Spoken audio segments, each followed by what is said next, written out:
말씀은 마가복음 13장인데요. 마가복음 전체 13장 전체를 하겠습니다. 그러니까 마가복음 13장 펴 놓으시고 본문 말씀은 1절에서 4절까지만 우리 합독하도록 하겠습니다. 1절에서 4절 합독하겠습니다. 예수께서 성전에서 나가실 때에 제자 중 하나가 이르되 선생님이여 보소서 이 돌들이 어떠하며 이 건물들이 어떠하니까. 예수께서 이르시되 내가 이 큰 건물들을 보느냐. 돌 하나도 돌 위에 남지 않고 다 무너뜨려지리라 하시니라. 예수께서 감난산에서 성전을 마주 대하여 앉으셨을 때에 베드로와 야고보와 요한과 안드레가 조용히 묻되 우리에게 이르소서 어느 때에 이런 일이 있겠사오며 이 모든 일이 이루어지리 할 때에 무슨 징조가 있사오리까. 아멘. 오늘 마가복음 13장 전체를 통해서 본문 말씀 제목을 깨어 있으라라는 제목으로 오늘 마가복음 13장 전체를 한번 보려고 합니다. 깨어 있으라 이 말씀은 마가복음 13장 33절부터 37절 말세에 대한 결론으로서 말세 성도들에게 주님이 주시는 말씀이죠. 깨어 있으라. 네. 오늘 이 말씀 제목을 갖고 우리 이 말세를 살아가고 있는 저희들이 예수 그리스도의 이 말씀을 우리 마음에 담고 깨어 있는 살아있는 신앙인이 되어지기를 간절히 바랍니다. 오늘 마가복음 13장은 작은 묵시록이라고 얘기를 합니다. 예수님께서 이 마지막을 이제 말씀을 하시는 거예요. 말세에 관한 이야기를 예수님이 이 마가복음 13장을 통해서 해주십니다. 그게 참 중요한 장이 되는 것이죠. 여러분 요한계시록을 설명하면서 우리에게 두려움을 주는 그런 설교를 하는 목사님 혹시 보신다면 귀를 막으셔도 됩니다. 말세는 살아가는 성도들에게 하나님의 백성들 된 우리들에게 두려움을 주기 위하여 요한계시록을 쓰고 묵시록을 이야기한 게 아니에요. 우리에게 부활의 예수님 재림의 산 소망을 주기 위하여. 그래서 그 말세의 많은 미혹과 핍박과 환난과 박해 속에서도 끝까지 믿음을 지킬 수 있도록 우리에게 소망을 주기 위한 메시지인 것이지 우리에게 두려움을 주기 위한 메시지 절대 아닙니다. 혹시 그러한 메시지를 듣거나 한다면 길을 막으시기 바랍니다. 오늘 마가복음 13장 오늘 말씀을 한번 보도록 하겠습니다. 일단 마가복음 13장 1절과 2절 시작이 이렇게 되어지죠. 제자들이 이제 성전에서 나갑니다. 예수님께서 성전에서 쭉 나갔을 때 제자들이 이제 이 성전 그 성전을 향해서 예수님께 얘기하는 것이죠. 성도 여러분, 지금 우리 예루살렘에 가보진 않았지만 예루살렘에 있는 성전 혹시 인터넷으로 사진으로 보신 적이 있나요? 지금 있는 성전은 예루살렘 그 유대교의 성전이 아닙니다. 이슬람교의 사원이에요. 황금 돔 사원이라고 합니다. 그 사원이 돔이 황금으로 입혀져 있지 않습니까? 그래서 이름이 황금 돔 사원이라고 해요. 그래서 예루살렘의 원래 예루살렘 성전 솔로몬이 세웠던 그 성전에 파괴되어지고 나서 스룹바벨이 세웠고 그 자리에 다시 헤롯 대왕이 확장 공사를 해서 큰 성전을 만들었어요. 지었습니다. 그 성전이 예수님 당시에는 어마어마한 성전이었어요. 사람들이 보기에는 감탄을 자아낼 만큼 그 당시에 최신 공법으로 만들었지 않겠습니까?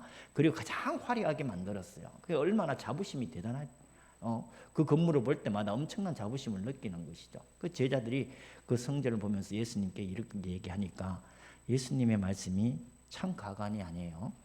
예수님은 하나님이시잖아요. 하나님께서는 솔로몬이 이 성전을 지었을 때 직접 솔로몬에게 말씀하셨어요. 내 마음이 내 눈과 내 마음이 항상 이곳에 있으리라. 하나님께서 그렇게 하나님의 마음과 몸을 눈을 거기에 두겠다고 약속하셨던 그 귀한 건물이지 않습니까? 그 건물을 하나님 대신 예수님이 오셔서 13장 2절에 보니까 이렇게 말씀하셨어요. 성전이라 얘기하지도 않았어요. 내가 이 큰 건물들을 보느냐. 성전도 아니에요. 그냥 큰 건물이에요. 그러면서 하시는 말씀이 돌 하나도 돌 위에 남지 않고 다 무너뜨려지리라. 철저한 파괴를 예언하십니다. 주님께서 말씀하셨던 이대로 예수님 얼마 지나지 않아서 70년에 예루살렘이 로마에 점령당하면서 완전히 파괴되어져 버렸습니다. 돌 하나도 돌 위에 남지 않았어요. 예루살렘 성벽이 무너져 버렸습니다. 그 중에 일부분이 남아있어요. 지금도 그래서 그곳에서 유대인들이 기도합니다. 그것을 통곡의 벽이라고 합니다. 돌 하나 돌 위에 남지 않고 성전은 완전히 무너지고 예루살렘 성벽은 파괴되어져 버렸어요.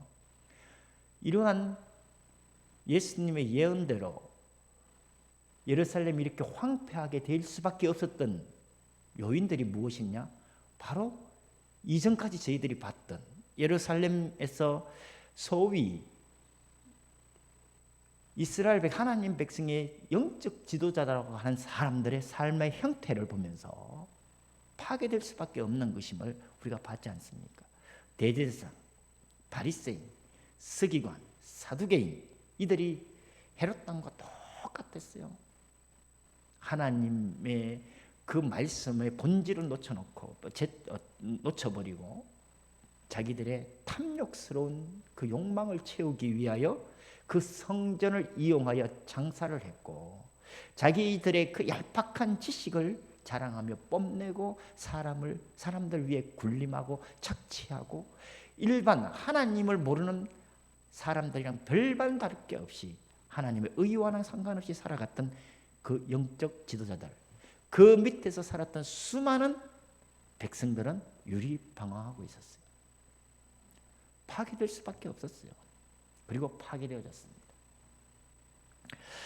그러면서 13장 3절 4절의 이야기가 이제 13장 전체의 이야기로 이제 나아갑니다. 예수님께서 감람산에 가셨어요. 성전이 세워져 있는 곳은 모리아산이지 않습니까? 모리아산이고 그 골짜기 하나를 두고 감람산이 있습니다. 그 감람산에 가셔서 성전을 마주 대하여 앉으시며 베드로와 야고보, 요한, 안드레가 묻지요.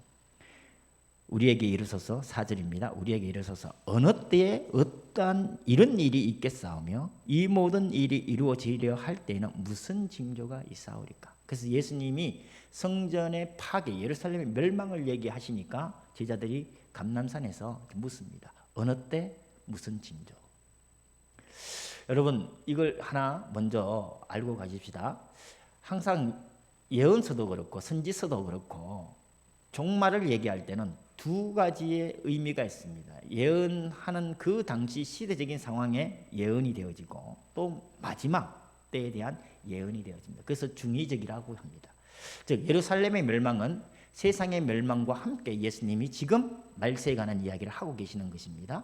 그러니까 이 말씀은 그 당시 예루살렘 유대에도 적용되어지는 성취되어질 말씀이었고 그리고 마지막 때에도 또한 성취되어질 말씀입니다. 이것을 중의적이다 또는 복합적이다 얘기를 하는 겁니다.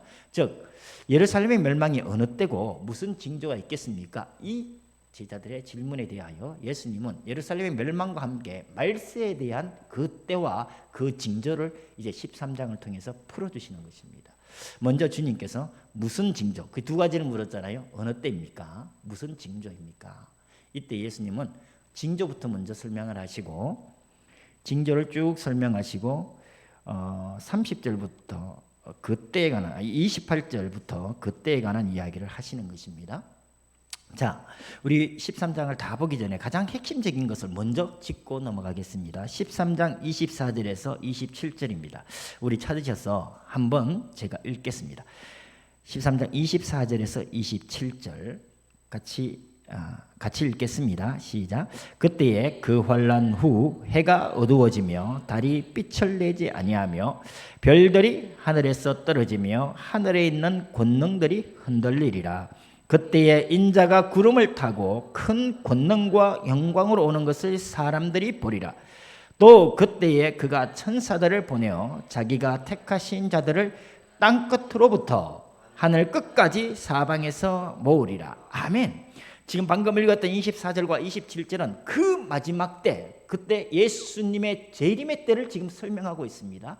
그러니까 24절에서 27절 이 재림의 때에 대한 그 징조가 5절부터 23절까지 나와 있는 것이고, 예수님의 그 재림의 때에 대한 정확한 설명이 그 다음에 일어나는 것이고 주어졌고, 그 다음에 33절부터 37절은 그러니까 말세에 살아야 될 성도들의 삶의 자세가 무엇인지 주님께서 우리에게 말씀해 주고 계시는 것입니다. 자, 24절 27절 주님 어떻게 오신다고요? 구름 타고 오신다 했어요. 구름 타고 오신다. 우리 이 말씀을 문자 그대로 믿으시기 바랍니다. 주님 어떻게 오신다고요? 구름 타고 오십니다. 주님 어떻게 하늘로 승천하셨습니까? 구름 타고 승천하셨어요. 주님 다시 구름 타고 이 땅에 오십니다. 하나님 대신 주님, 천지를 창조하신 하나님이 이 땅 위에 임하실 때 큰 권능과 영광으로 오는 것을 사람들이 보리라 했어요. 그렇죠? 사람들이 보리라. 우리 두 눈으로 보게 됩니다. 단 한 번도 일어나지 않은 일이기 때문에 우리는 그것을 안 믿어요. 그리고 제가 우리 현대 과학의 과학적인 기법 중에 하나가, 보통 과학 기법 이런 거잖아요. 예외는 극히 안 일어나는 일들은 제외시키잖아요. 그렇죠? 데이터를 낼 때 주로 일어나는 것들에 대한 확률적인 데이터를 내는 것입니다. 단 한 번 발생되어진 것은 제외시킵니다. 이것이 과학적인 생각의 기본이죠. 단 한 번 있었던 그 사실이 그런데 굉장히 중요한 것입니다. 하나님이 우리를 창조하셨습니다. 그렇죠? 우리가 이 땅에 한 번 태어났고 또 한 번 죽습니다. 주님 이 땅에 재림하십니다. 그 단 한 번의 사건은 과학적인 측정법에서는 제외시키지만, 하나님은 그 단 한 번의 사건을 이 세상에 오셨을 때 우리에게는 절대적인 사건이 되어지는 것입니다. 성도 여러분 믿으시기 바랍니다. 세상의 이야기에 현혹되지 마시기 바랍니다. 단 한 번 있을 그 일은 우리에게 운명적인 시간이 되어질 것입니다. 더 이상 구원의 문은 닫혀버립니다. 기회가 사라져버립니다. 주님이 이 땅 위에 재림하시면 그것으로 이제 모든 것은 끝나버리는 것입니다. 단 한 번의 사건, 주님 구름 타고 큰 권능과 영광으로 옵니다. 24절과 25절 그러니까 주님이 오실 그때에는 해가 어두워지며 달이 빛을 내지 아니하며 이랬어요. 지금 이 세상에는, 이 우주에는 태양보다도 더 많은 밝기의 별들이, 수많은 별들이 있습니다. 어떤 천문학자는 그렇게 얘기를 했습니다. 직접 관측을 해보니까 태양의 수조 배나 밝은 별들이 있더라. 태양과는 비교할 수 없을 만한 어마어마한 크기의 별들이 있더라. 우리는 안 믿어지죠. 그런데 과학적으로 그것을 찾아냈습니다. 그 어마어마한 별들의 밝기에 태양의 빛은 아무것도 아닌 것이죠. 창조주 하나님의 그 영광과 그 하나님의 권능에 비하면 태양의 영광과 태양의 권능은 아무것도 아닌 것입니다. 그렇죠? 촛불은 밝은 전등불 밑에서는 그 불의 의미가 희미해질 수밖에 없어요. 창조주 되신 하나님께서 이 땅에 임하실 때 그 태양과 달의 밝기는 아무것도 아니고 그 권능은 아무것도 아닌 겁니다. 창조주 예수님이 이 땅에 오실 때 피조된 그 세계의 영광과 권능은 아무것도 아닌 것이 되어질 것입니다. 그런 큰 영광과 권능으로 주님 이 땅에 오셔서 27절에 그가 천사들을 보내어 자기가 택하신 자들을 땅 끝으로부터 하늘 끝까지 사방에서 모으리라. 저는 이 말씀 그대로 믿습니다. 수많은 성도들이 예수 그리스도를 믿고 땅에 묻혔잖아요. 근데 그 모든 육체는 다 살아날 것입니다. 예수 그리스도를 믿고 많은 순교자들이 불태워 죽임을 당했습니다. 목베임을 당했습니다. 떨어뜨려 죽임을 당했습니다. 채찍으로 죽임을 당했습니다. 창에 찔려 죽었습니다. 그 모든 육체는 다 다시 살아날 것입니다. 그래서 데살로니가 전서 4장 16절 우리 주님께서 친히 호령과 천사장의 소리와 하나님의 나팔 소리로 하늘로부터 강림하신다. 그때에 그리스도 예수 안에서 죽은 자들이 먼저 살아날 것입니다. 살아남은 자들도 그들과 함께 하늘로 올 구름 속으로 끌어올려져 우리 주님을 맞이하게 될 것입니다. 그 일들이 실제로 벌어집니다. 그때가 옵니다. 우리 이 소망 가져야 돼요. 이 소망을 가져야 됩니다. 그래서 고린도전서 16장 22절에 그 이방인 교회에 사도 바울은 이 예수 그리스도의 재림의 소망을 강렬하게 선포하셨어요. 그래서 아람어로 이 단어를 우리는 마라나타라고 얘기합니다. 주 예수여 오시옵소서. 마라나타. 주 예수여 오시옵소서. 성도 여러분, 근데 지금 가만히 보면 저도 그렇고 지난주 제가 이제 고난주가 아니고 주님의 또 부활이 있고 우리 교회에서 너무나 중요한 시간 아닙니까? 참 답답한 마음으로 제가 이곳에 앉아서 기도하면서 묵상을 해봤어요. 지금 우리는 진짜 예수님의 고난을 제대로 이해하고 있느냐? 진짜 예수님의 부활을 제대로 이해하고 있느냐? 그리고 주님 다시 오신다는 이 소망을 우리가 진짜 제대로 갖고 있느냐? 여전히 우리는 저를 돌아볼 때 그리고 우리 가정을 돌아볼 때 하루하루 살기가 너무 급급해요. 이 소망마저 이 믿음마저 시시때때로 다 잊어버리고 문득문득 간혹 잠깐 스쳐가는 생각으로 우리가 그렇게 믿고 있지 않느냐. 내 자신을 볼 때 하나님 앞에 한없이 부끄러웠습니다. 그러나 성도 여러분, 오늘 이 시간을 통해서 진짜 우리 예수님 구름 타고 다시 오십니다. 큰 권능과 영광으로 오십니다. 그날 천사들은 하늘로부터 땅끝까지 우리 주 예수 그리스도 안에서 성도된 자들을 불러 일으켜 세우실 것입니다. 우리는 그 주님 오시는 그날 구름 속으로 끌어올려 주를 영접하는 그 영광을 우리가 맞이하게 될 것입니다. 우리 이 소망을 굳게 붙드시기 바랍니다. 자, 그럼 그날이 옵니다. 그럼 주님께서는 그날에 대한 징조, 이 마지막 시대에 대한 징조를 이제 말씀하십니다. 13장 5절 한번 보겠습니다. 5절 예수께서 이르시되 너희가 사람의 미혹을 받지 않도록 주의하라. 말세의 첫 번째 징조가 뭐냐? 미혹하는 자들이 있다는 겁니다. 굉장히 중요한 말씀. 그래서 제가 설교 때마다 얘기를 했어요. 지금 이 시대가 진짜 말세가 맞다는 것이 믿어지는 이유가 수많은 미혹하는 자들이 있기 때문에 그래요. 6절에 보니까 많은 사람이 그랬어요. 한두 사람이 아니에요. 많은 사람이 내 이름으로 와서 내가 그라. 지금 무슨 말입니까? 내가 메시아다. 내가 그리스도다. 내가 재림 주다. 이렇게 미혹한다고 했습니다. 그 많은 사람들의 그 미혹에 또 많은 사람들이 미혹당한다고 얘기를 했어요.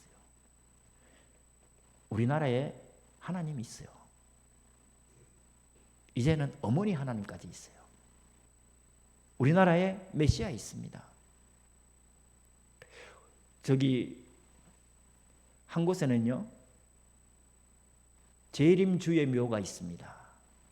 스스로 재림주라 해놓고는 죽었어요. 그 묘비명이 재림주의 묘예요.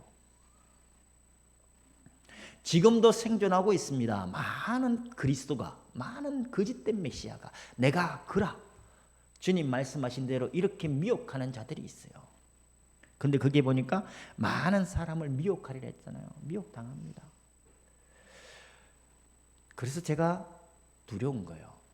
하나님의 말씀을 내 의도대로 나의 욕망을 따라 선포하여 하나님의 귀한 백성들을 미혹하는 어리석은 그런 하나님께 책망받을 목사가 되면 안 되는 것 아니겠습니까? 그래서 한 말씀 한 말씀이 저에게 너무나 조심스러운 것입니다.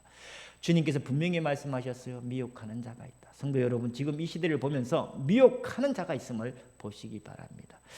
건너뛰어서 21절, 22절, 23절 주님께서 다시 말씀하십니다. 21절, 22절, 23절 그때 어떤 사람이 내게 말하되 그리스도가 여기 있다. 보라 저기 있다. 많은 사람들이 그렇게 외치고 있습니다. 거짓 그리스도들과 거짓 선지자들이 일어났어 이적과 기사를 행하여 할 수만 있으면 택한 신자들을 미혹하리라.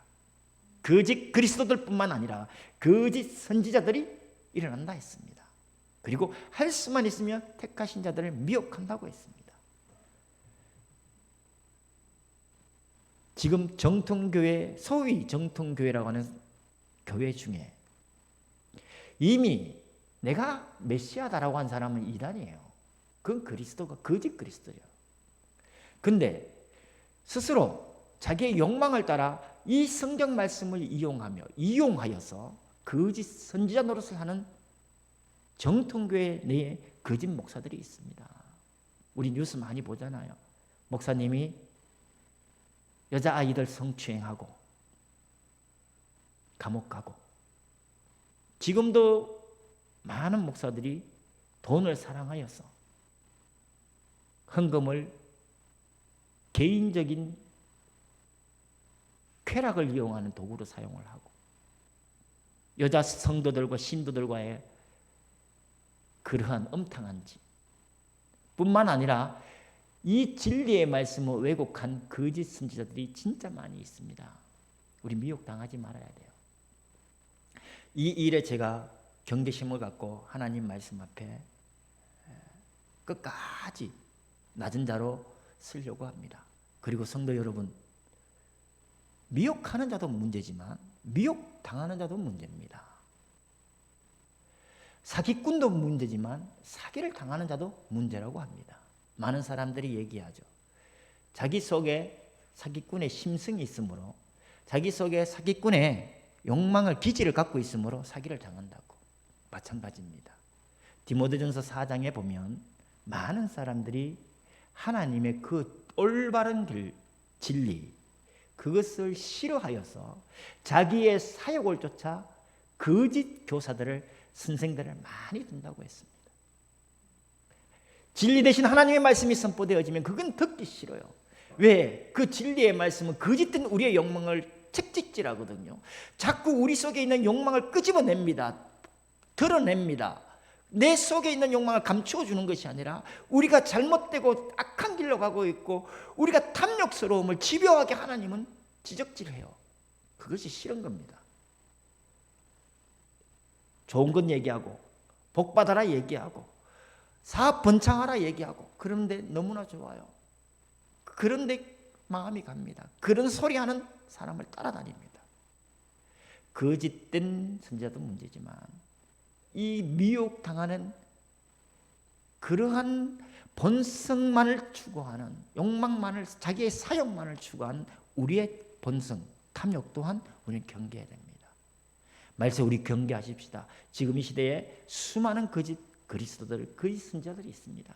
우리가 여기에 미혹당하지 아니하기 위하여 우리의 사욕을 쫓아 살지 마십시다. 미혹하는 자가 있다 했습니다. 두 번째는 13장 7절 8절에 난리와 난리의 소문을 듣는다 했어요. 민족이 민족을, 나라가 나라를 대적하여 일어난다. 끊임없이 전쟁이 일어납니다. 8절에 계속해서 곳곳에 지진이 있다 했습니다. 기근이 있다 했습니다. 근데 전쟁은 인류 역사에서 단 한 번도 멈추지 않았대요. 매일 지구상의 어디에선가는 전쟁이 일어나고 있답니다. 예수님 당시에도 로마는 계속해서 전쟁하고 있었고 예수님 전에도 수많은 전쟁들이 있었습니다. 그렇죠? 그 말세가 되어지면, 말세가 다가오면 이러한 이 전쟁과 기근과 지진은 그 농도가, 그 정도가 더 심하면 심했지, 정치인들이 얘기하고 사회 인문학자들이 얘기하는 유토피아는 결코 오지 않을 것입니다. 지금 현대적인 전쟁은 참혹하지 않습니까? 사람을 옛날에는 칼과 창으로 찔러 전쟁을 할 시기랑 지금 엄청난 폭발력을 가지고 있고 한 이 시대의 무기랑은 진짜 차원이 다른 것이죠. 엄청나게 수많은 사람들이 학살당하고 참혹한 현장이, 죽음의 현장이 끊임없이 일어날 것입니다. 주님 말씀하신 대로 지금 그렇게 되어져 가고 있습니다. 그렇죠? 소련과 우크라이나 전쟁을 통해서 전쟁 중인 군인들의 전사도 참 마음이 아프고 안타까운 일이지만 거기에 수많은 민간인들이, 또 힘없는 여자들이, 아이들이 엄청나게 비참한 죽음을 맞이했던 것을 우리는 기억합니다. 지금 이 시대는 끊임없이 이 주님이 말씀하신 대로 전쟁이 쉬지 아니하고 일어나고 있고, 전 세계 기근뿐입니까? 지진뿐입니까? 쓰나미가 일어나고 이상 기온으로 인해 가지고 많은 사람들이 엄청난 재난을 당하지 않습니까? 산사태로 많은 사람들이 도시가 함몰되어지기도 하고 이러한 일들을 주님 말씀하셨고 지금은 이러한 일들이 복합적으로 그대로 지금 이 시대에 일어나고 있음을 우리가 봐야 됩니다. 그리고 그럼에도 불구하고 9절에서 13절 이 복음은 끊임없이 중단되어지지 아니하고 전파되어집니다. 13장 10절 또 복음이 먼저 만국에 전파되라. 유엔이 이 지구상에는 230개가 넘는 나라가 있다고 합니다. 230개가 넘는 나라에 거의 대부분의 나라가 다 이 복음을 받았어요. 물론 미전도 정적이라 해서 1%가 채 안 되는 복음을 받지 못한 나라도 있지만 전 세계 복음은 증거되어졌습니다. 우리 바로 옆에 있는 일본 또한 많게는 3%라 그러고 어떤 사람은 1%라 그러는데 일본 또한 미전도 정적입니다. 그러나 이 복음은 만국에 이미 전파되어졌습니다. 그리고 지금도 이 시간도 많은 수많은 선교사님들이 이 말씀을 이루기 위하여 복음을 들고 땅끝까지 나아가 이 복음을 전가하고 있습니다.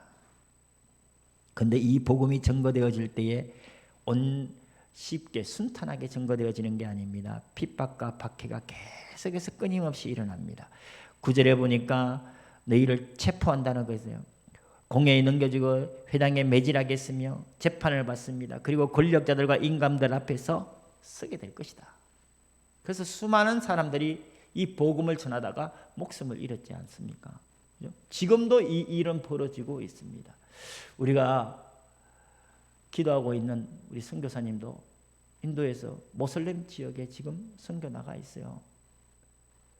그 모슬렘 지역에서 한 20년 선교하셨어요. 지역 사람들은 그들이 선교사임을 압니다. 그러나 안전하지가 않은데요. 언제 죽을지 모르는 목숨을 내놓고 그들은 지금 선교하고 있습니다. 실제로 복음이 전거되어짐으로 인도네시아에서 그 영상 보셨나요? 그리스도인들이 적발되어져서 산채로 매를 맞고 불에 태워져 죽어가는 모습들. 실제로 이러한 일들이 지금도 벌어지고 있습니다. 그런데 13장 11절에 염려하지 말아 했어요. 왜? 성령이 우리와 함께 하시니까. 성령이 우리와 함께 하시니까. 말세를 살아가는 성도들은 지금 현재 전쟁이 나고 수많은 자연 재해가 일어나고 수많은 미혹의 역사들이 있다 할지라도 언제나 하나님의 백성은 이 복음을 전가하는 일에 성령의 도구로 사용되어지고 있는 것입니다. 성도 여러분, 여기에서 우리의 성도가 무엇이냐는 질문에 답이 나오는 거야. 성도는 이 마지막 시대 현실을 외면하지 않습니다. 현실을 도피하지 않습니다. 지금 내가 박해를 받고 고난 중에 있고 핍박 가운데 있다 할지라도 이 현실을 도피하여 도망가지 않아요. 내 목숨을 요구하는 자들 앞에 예수가 그리스도심을 증거하는 자들입니다. 이것이 성령의 도구예요. 지금도 그러한 선교사님들이 있고 우리의 삶은 사실은 그러한 선교사의 마인드로 우리의 현장에서 살아갔으면 좋겠습니다. 주님이 원하시는 말씀이 그것이 아닐까 저는 생각합니다. 12절에 보니까 형제가 형제를 아버지가 자식을 죽는 데 내주며 자식들이 부모를 대적하여 죽게 하리라 했어요.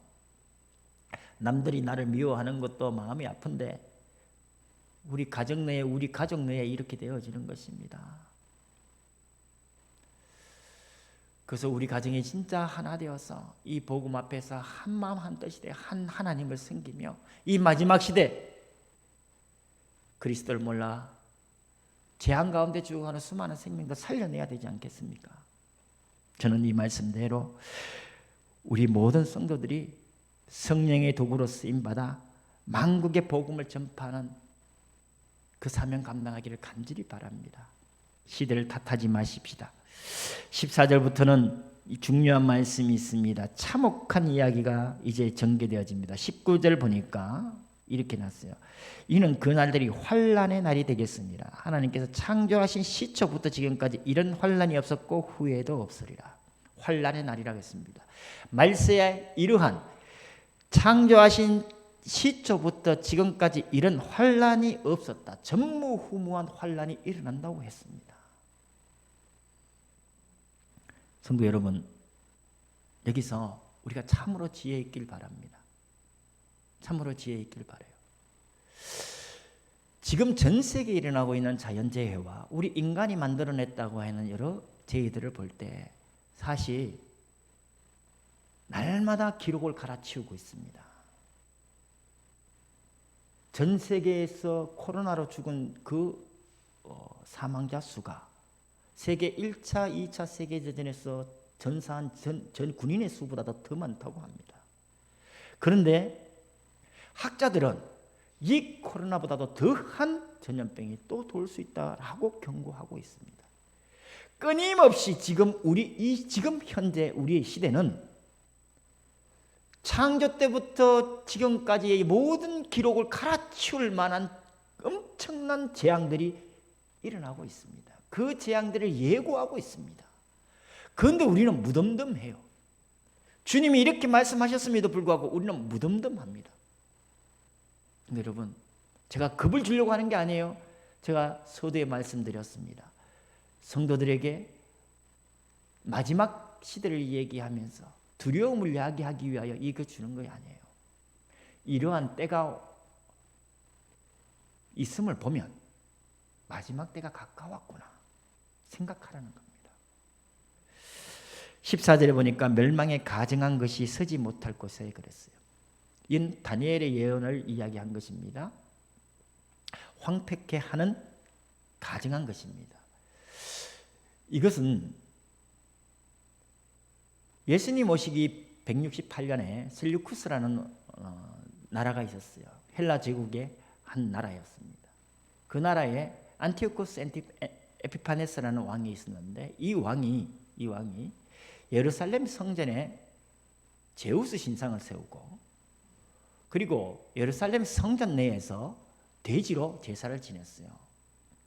많은 학자들은 이것을 얘기합니다. 예수님도 이것을 알았고 역사적인 이야기를 알았고 그것을 얘기한다고 얘기를 해요. 근데 저는 좀 다르게 생각을 합니다. 왜냐하면 이미 서지 못할 곳이라고 얘기한 것은 그 가증한 것이 서지 못할 것이 어디냐? 유대 땅 지금 예루살렘 성전은 이슬람 사원이 세워졌다고 했습니다. 그것을 얘기하는 게 아니에요. 성전의 시대는 끝났습니다. 성전의 실체 대신 우리 주님이 오심으로 인하여 성전의 시대는 끝났어요. 그리고 성전이 아닌 우리는 지금 이 시대는 교회 시대입니다. 교회 시대예요.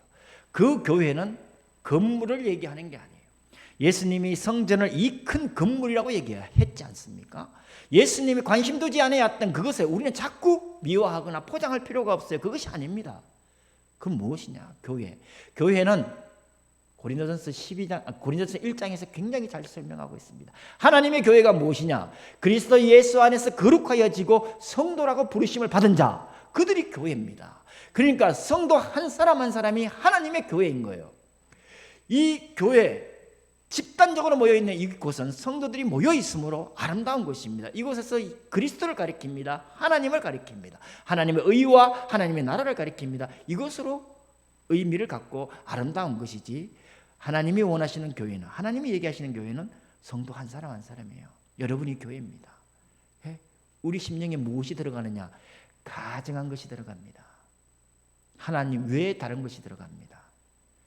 구약시대에서는 분명히 이 가증함은 우상숭배 맞습니다. 하나님이 아닌 우상을 하나님으로 대체시켰습니다. 안티오코스 에피파네스가 성전에서 하나님이 아닌 신상을 세우고 하나님의 율법을 모욕하기 위해서 하나님이 금지하신 부정한 짐승, 돼지를 잡아 그 피로 제사 지냈어요. 분명히 그것은 하나님을 조롱하는 행사하고 하나님을 우롱하는 행사 맞습니다. 지금 이 시대, 이 마지막 시대는 어떤 것이냐? 바로 우리 속에 하나님의 선하시고 의로우시고 거룩함으로 가르쳐야 성도들 속에 하나님이 아닌 가증한 것들이 들어가 있어요. 저는 이것이 무섭습니다.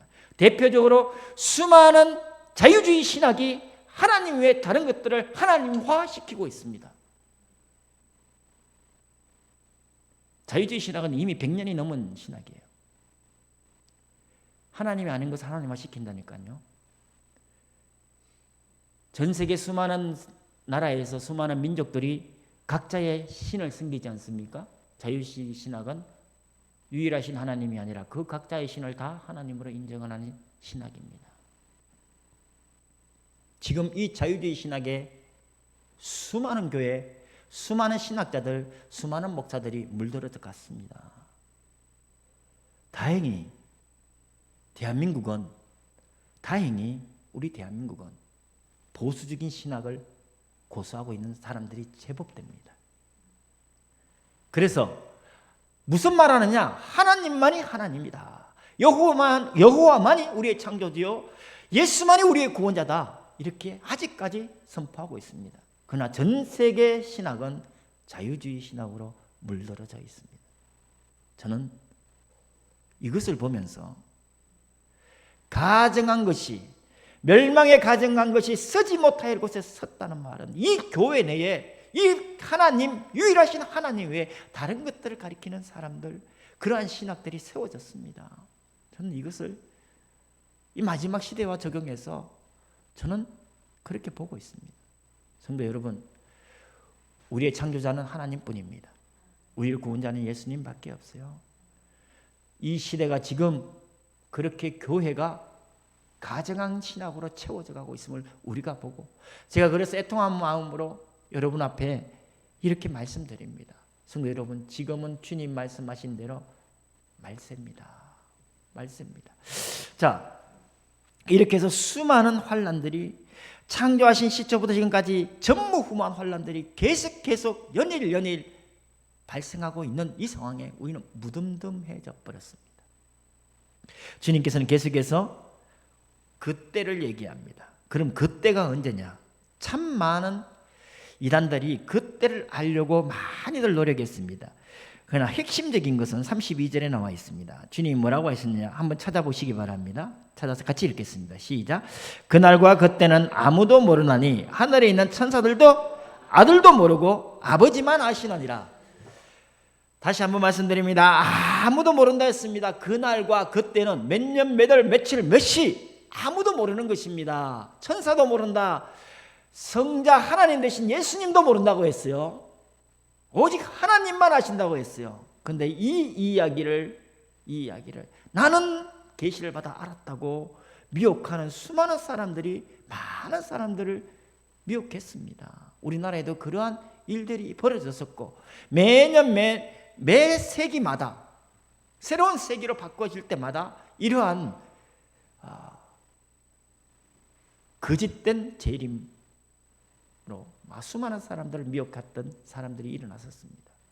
우리 다시 한번 말씀드립니다. 그날과 그때를 아는 것이 중요한 것이 아니라, 우리는 지금 오늘 당장 내일 오신다, 지금 당장 오신다 할지라도 두려워할 필요가 없어요. 맞습니까? 두려워할 필요가 없어요. 두려움을 주기 위한 것이 아닙니다. 아니, 주님이, 내가 주님을 사랑한다면서요. 주님도 나를 사랑한다면서요. 사랑하는 사람을 만나는데 왜 두려워하는 것입니까? 그거 아니잖아요. 사랑하는 사람을 만나는데 왜 두려워하는 겁니까? 그거 아닌 겁니다. 도둑이 경찰을 만날 수가 없어요. 도둑이 경찰을 보면 두려워할 수밖에 없는 것이죠. 하나님 자녀된 우리는 하나님 재림하시는 그날의 두려움을 갖고, 그날 그때 그 시를 우리가 그렇게 할 필요가 없어요. 지금 이 시대 말세를 향해서 주님이 원하시는 것은 무엇이냐? 바로 이겁니다. 13장 33절부터 37절인데 한 단어, 오늘 말씀하신 것, 말씀의 제목처럼 깨어 있으라는 겁니다. 깨어 있으라. 성도 여러분, 그럼 깨어 있는 것이 도대체 무엇입니까? 깨어 있으라고 하는데, 그러면 우리가 잠자지 않고 두 눈을 뜨고 24시간 이렇게 깨어 있는 그런 육신적인 깨어 있음이 아닌 것을 우리가 압니다. 그렇죠? 영적으로 깨어 있으라는 이 말은 도대체 무엇일까요? 제가 이 말씀을 가만히 붙들고 보면서 그래서 생각을 했습니다. 라오디게아 교회에는 하나님이 이렇게 말씀하셨어요. 네가 미지근하여 뜨겁지도 아니하고 차지도 아니하니 내 입에서 너를 토하여 내리라. 성도 여러분, 저는 이렇게 말씀을 받아들입니다. 깨어 있으라는 말은 하나님 앞에 뜨거운 마음으로 하나님을 끝까지 뜨겁게 사랑하는 마음으로 살라는 겁니다. 우리의 예배가 미지근하여서 뜨겁지도 아니하고 차지도 아니하는 이 상태가 아니라 우리는 하나님을 향하여 뜨거운 마음으로 사랑하고 뜨거운 마음으로 예배하고 뜨거운 마음으로 기도하라는 것입니다. 그래서 깨어 있으라는 말에 항상 같이 붙는 말씀이 깨어 기도하라는 말입니다. 내 기도가 뜨겁지 아니한다면 나는 지금 졸고 있는 겁니다. 제가 왜 이렇게 음성을 높이냐면 사실은 제가 깨어 있지 않았어요. 사실은 제가 졸고 있어요. 세상에 여러 가지 생각으로 염려로 사실은 내가 졸고 있더라. 얼마나 안타까운지 모릅니다. 내 힘과 내 능력으로 어떻게 이 세상을 살아갈 수 있습니까? 우리는 그럴 수가 없어요. 하물며 하나님께서 재림하여 이제 곧 오신다고 하시는데 우리는 지금 이런 여러 가지 말세의 징조를 우리가 직접 주님이 말씀하신 그 징조를 볼 때 분명히 지금은 그 징조에 다 맞아떨어졌습니다. 수많은 미혹하는 사람들이 있어요. 난리와 난리의 소문, 기근과 지진이 연일 일어나고 있습니다. 수많은 이 복음을 전가하기 위하여 선교사들은 목숨을 걸고 전 세계에 복음을 들고 나가고 있습니다. 실제로 순교하고 있고 실제로 핍박이 일어나고 있습니다. 실제로 진짜 예수 그리스도를 믿으면 많은 사람들이 미움을 받고 있어요.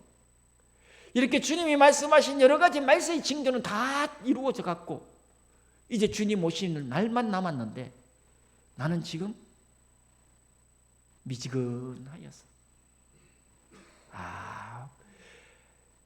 말세의 징조가 와도 그러려니 하고 있어요. 무기력함과